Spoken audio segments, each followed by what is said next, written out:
Voici l'histoire de l'héritage et la trahison. Le soleil se levait sur Quimby-Salais, peignant les murs de latérite du palais d'une couleur chaude et dorée. C'était une aube comme les autres, paisible et prometteuse. Pour Amadou, le jeune prince du Ghana, c'était l'aube de son 14e anniversaire. Son sang était celui des Soninké, un peuple fier qui avait bâti un empire sur le commerce de l'or et du sel. Son père, le roi, avait veillé à ce qu'il reçoive l'éducation la plus raffinée. Il connaissait la poésie des griots et la stratégie des généraux. Mais plus que tout, on lui avait inculqué le sens de l'honneur, cette boussole qui guide les hommes justes. L'honneur, pour Amadou, était une affaire de lignée, de courage et de respect. C'était la parole donnée, le serment tenu. C'était aussi le poids d'un peuple qui reposait sur ses épaules. Il passait ses journées à s'entraîner avec les guerriers de la garde royale. Il lui apprenait à manier la lance et le bouclier, à lire les signes du vent. Son meilleur ami, et rival, était un jeune noble du nom de Sori. Sori était un excellent combattant, mais il avait une ambition qui brûlait avec une flamme trop vive. Amadou le considérait comme un frère, un compagnon inséparable de ses jeux d'enfance.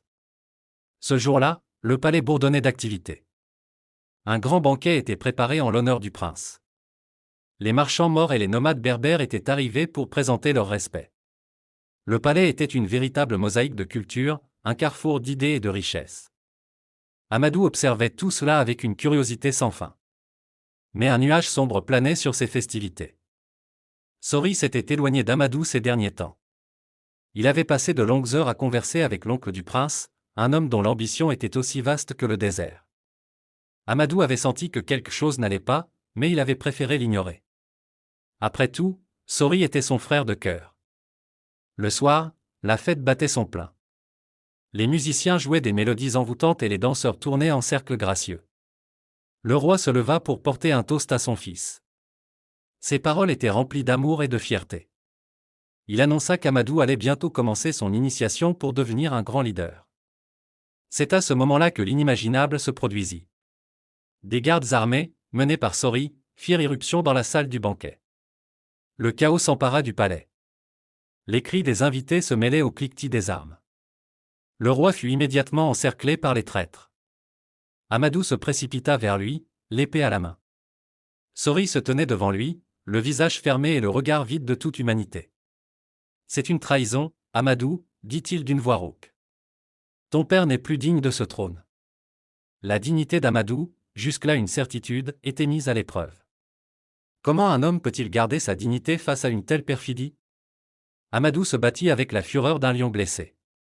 Il était un prince, et un prince ne se rend jamais. Il repoussa les gardes qui s'avançaient. Son honneur le poussait à défendre son père et son royaume. Mais les traîtres étaient trop nombreux. Un coup d'épée le toucha au bras, le forçant à lâcher son arme. Son père, le roi, cria vers lui. Amadou, fuis. Pars, maintenant. Notre honneur réside dans ta survie. N'oublie jamais qui tu es.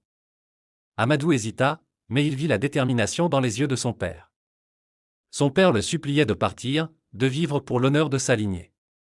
Une vieille servante, qui avait été sa nourrice, l'attrapa par la main. « Viens avec moi, mon prince, murmura-t-elle. Les dieux veilleront sur toi. » Elle le fit passer par un passage secret qui menait hors des murs du palais. Amadou se retourna une dernière fois pour voir le palais en feu, un symbole de sa vie d'avant qui s'effondrait. Ses yeux étaient remplis de larmes de rage et de tristesse. La dignité d'un prince exilé était un lourd fardeau. Il ne savait pas où aller, ni ce qu'il deviendrait. Il n'avait que les mots de son père et l'espoir que l'hospitalité des hommes du désert lui ouvrirait un chemin vers la rédemption. Fin de la première partie de l'histoire. Si tu as aimé, abonne-toi pour la deuxième partie.